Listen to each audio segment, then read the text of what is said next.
Me preguntas qué significa ser mujer, ¿no? Ser mujer significa fundamentalmente ser un ser humano, poseedor de la dignidad que se tiene en cuanto a seres humanos, y ser mujer no significa una diferencia esencial o sustancial con los hombres. Significa simplemente que hay una diferencia anatómica, pero la biología no es destino en el caso de los seres humanos, y esa diferencia anatómica no nos hace tan diferentes como para que no podamos ser considerados, tanto mujeres como hombres, personas.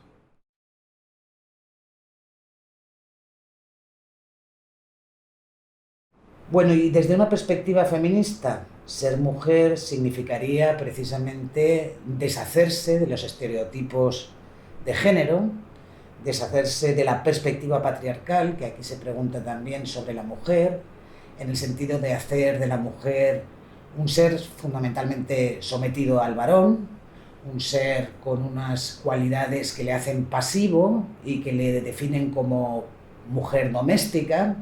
Y yo creo que esto es precisamente lo que el feminismo trata de combatir y lo que el feminismo trata de construir la imagen de la mujer que el patriarcado ha configurado durante siglos y venir a hacer de la mujer un sujeto pleno en igualdad con el sujeto masculino.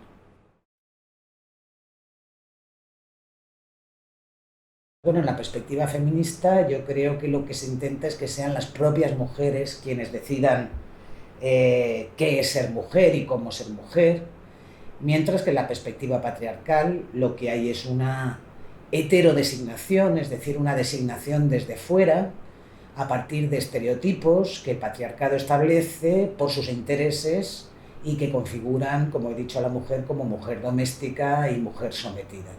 De manera que son dos perspectivas bien distintas acerca de lo que es ser mujer.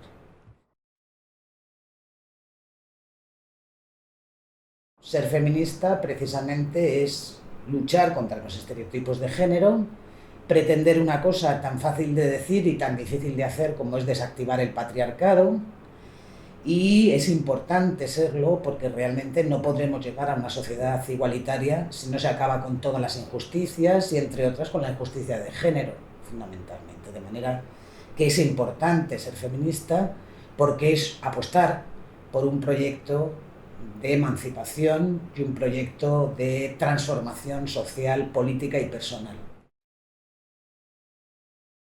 La noción de patriarcado aparece por primera vez con una teórica feminista de los años 60, concretamente del 69, en su libro Política Sexual, que se llama Kate Millett, y es ella quien retoma la noción de patriarcado de la antropología y la define de la manera que la podemos entender todavía hoy en día. Ella dice que el patriarcado es la dominación de un sexo sobre otro, incluso en los actos más aparentemente privados y personales. Es decir, que el patriarcado no sería simplemente una presión a gran escala, sino que también en la vida privada y personal se reproduciría esta dominación de un sexo por otro. Y esto es lo que seguimos pensando o seguimos definiendo como patriarcado.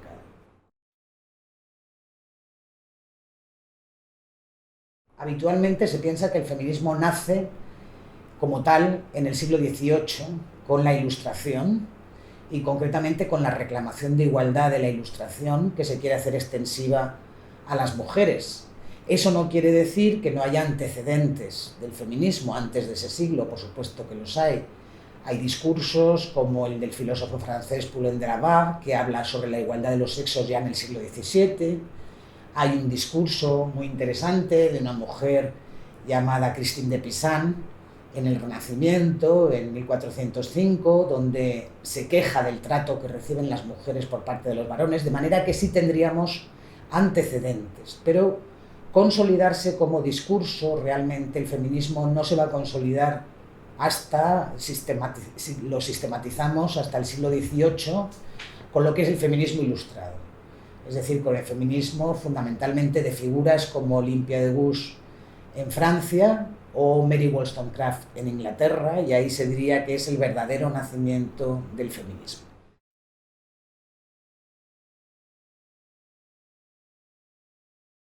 Yo resumiría diciendo que en el feminismo se habla fundamentalmente de tres olas. Se habla del feminismo ilustrado, es decir, del que se da en el siglo XVIII, que son las mujeres revolucionarias que exigen extender la consigna de igualdad también a las mujeres, y ahí tenemos a las pioneras, por ejemplo, como ya he citado antes, a Olympia de Gouges o a Mary Wollstonecraft en Inglaterra, y eso sería el feminismo ilustrado como primera ola. Una segunda ola englobaría el movimiento de más de 100 años por el sufragismo, es decir, por la conquista del voto femenino, y ahí como episodio importante estaría la declaración de Seneca Falls de 1848, que reclama la igualdad para las mujeres y reclama el voto político para las mujeres, y con eso inicia realmente el sufragismo en Estados Unidos, que luego se extiende también en Europa. Entonces ese periodo del siglo XIX tendría como episodio fundamental el sufragismo. Y una vez conquistado el voto, más o menos en los distintos países, a partir de entrado ya el siglo XX, el feminismo sufre un parón, porque lógicamente había ido asociado a la conquista del voto, y una vez que se consigue parece que ya no tiene sentido, pero resurge otra vez después de la Segunda Guerra Mundial en lo que sería la tercera ola del feminismo. Esta tercera ola estaría, por decirlo así, amadrinada por Simone de Beauvoir, cuando escribe El segundo sexo, que lo hace en 1949, y sostiene ahí que la mujer no nace, sino que se hace, con lo cual hay una visión constructivista de la mujer. Y esa visión constructivista está presente en esta tercera ola, que también está formada por las llamadas neofeministas norteamericanas, que son herederas de Simone de Beauvoir y de este constructivismo, y que entre otras fundamentalmente son Betty Friedan, Shulamit Firestone y la que he citado antes, Kate Millett, que conformarían este neofeminismo. Estas serían las tres olas que podemos reconocer si hacemos una sistematización de la historia del feminismo. Actualmente, cabría decir, hay quien dice que estamos en una cuarta ola, con un feminismo posmoderno y un feminismo deconstructivo, que tendría como surgimiento fundamental el discurso queer, pero vamos, esta ola todavía no está sistematizada, no se puede decir que esté cerrada, ni muchísimo menos, de manera que en la historia del feminismo reconoceríamos al menos esas tres olas que he señalado.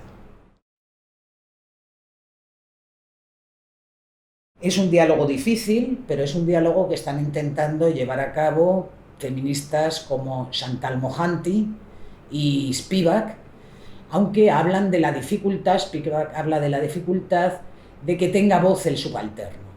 Es decir, el feminismo no occidental, las mujeres no occidentales han sido teorizadas un poco como subalternas, y en ese sentido Spivak se plantea si es posible dar voz a la subalternidad. Mohanty, por su parte, sostiene que es más fácil aliarse entre los feminismos no occidentales, entre los considerados feminismos llamados así, entre comillas, tercermundistas, porque tienen una experiencia cultural en común que las aleja de las experiencias del feminismo occidental.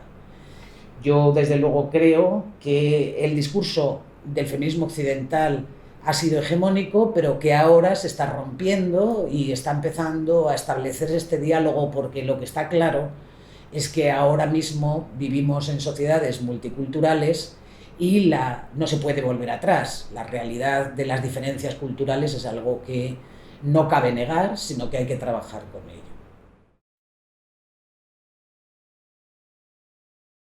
Aquí me remito a las elaboraciones que hace el ecofeminismo contemporáneo, reclamando una teoría antiespecista que debe incluirse dentro del discurso feminista, como una lucha también antipatriarcal.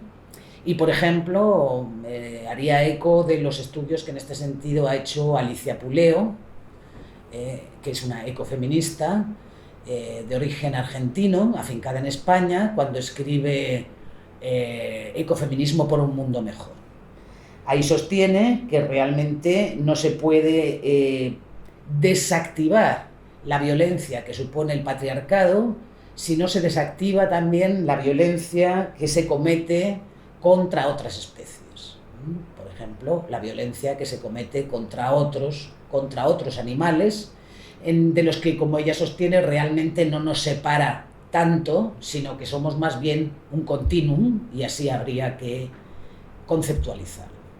Y ella aboga por incluir las tesis de este antiespecismo en lo que sería un discurso que aúne la ecología y el feminismo, que sería precisamente el discurso que hoy en día está también realizándose del ecofeminismo, que es bastante reciente, pero que está dando bastantes producciones en este momento.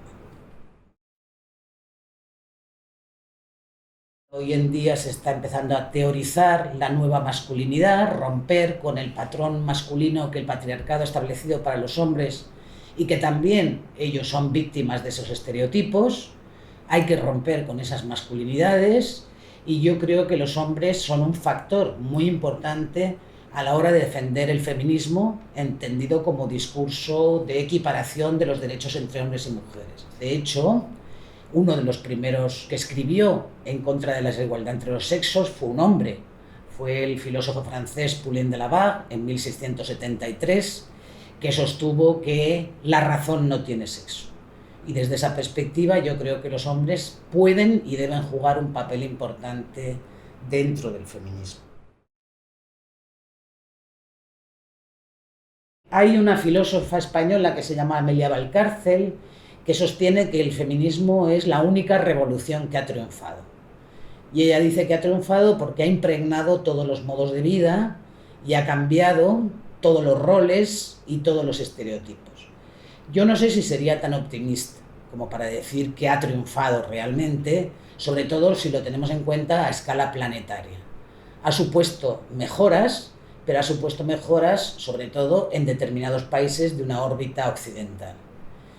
Yo creo que el futuro del feminismo es seguir existiendo como discurso que reclama la igualdad entre los sexos a nivel planetario, que lucha contra la injusticia de género y que se alía para ello con otros movimientos sociales. ¿Con qué movimientos sociales? Yo no entiendo que el feminismo pueda plantearse en nuestro mundo y para el futuro, si no es también como discurso contra el neoliberalismo.